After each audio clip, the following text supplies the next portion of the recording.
भगवान श्री कृष्ण के जीवन से सीखे सफल होने के 5 सूत्र। तो आइए जानते हैं ये 5 कौन से सूत्र हैं। पहला मंत्र, शांत स्वभाव रखकर काम करना। वैसे तो भगवान श्री कृष्ण बचपन में बहुत नटखट स्वभाव के थे। विपरीत परिस्थितियां आने पर उनका स्वभाव हमेशा शांत रहता था। कृष्ण जी भगवान विष्णु के अवतार थे और वे यह बात जानते थे कि कंस मामा उन्हें बार बार मारना चाहते थे, फिर भी वे शांत रहते थे और समय आने पर कंस के हर प्रहार का मुंह तोड़ जवाब दिया था। इससे सीख मिलती है कि कठिन समय में भी अपने शांत स्वभाव का त्याग नहीं करना चाहिए। दूसरा मंत्र, साधारण जीवन जीना। भगवान श्री कृष्ण हमेशा साधारण जीवन जीने में विश्वास करते थे।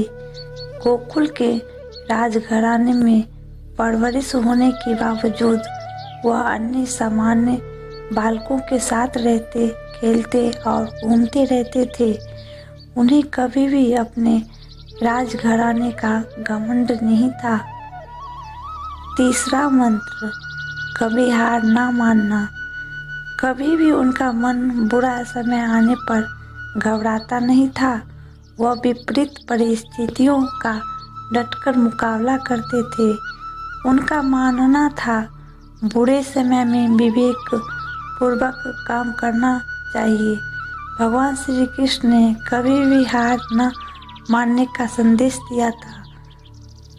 अंत का प्रयास करते रहना चाहिए, भले ही परिणाम हमारे पक्ष में क्यों न हो।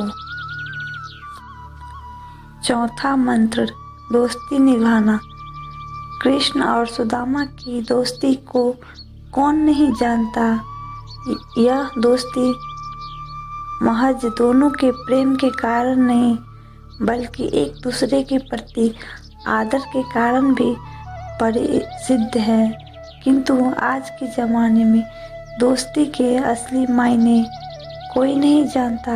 श्री कृष्ण ने हमेशा अपने मित्र सुदामा और अर्जुन का साथ दिया था। इसीलिए हमें दोस्ती कृष्ण और सुदामा की तरह करनी चाहिए। पांचवा मंत्र, माता पिता का हमेशा आदर करना।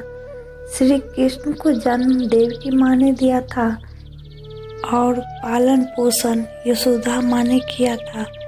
फिर भी कृष्ण जानते हुए भी उन्होंने अपने माता पिता को हमेशा आदर और सम्मान किया। इसी तरह हमें लोगों को भी अपने माता पिता को हमेशा आदर और सम्मान करना चाहिए। अगर किसी से प्रेम करना है तो किसी लालच से नहीं करो, अपने अंदर की आत्मा और प्रेम से करो। लालच से किया हुआ प्रेम कभी नहीं टिकता, लेकिन जो दिल से प्रेम करते हैं, जो दिल से किसी का साथ निभाते हैं, उनका विश्वास कभी नहीं टूटते हैं। और हाँ, लोग ये समझते हैं कि हम किसी के साथ छल कर सकते हैं, पर उन्हें ये हमेशा याद रखना चाहिए कि आप इंसान के साथ छल कर सकते हैं, पर ऊपर में जो भगवान देख रहा है उनके साथ आप कभी छल नहीं कर सकते हैं। इसीलिए हमें हमेशा सही मार्ग पर चलना चाहिए।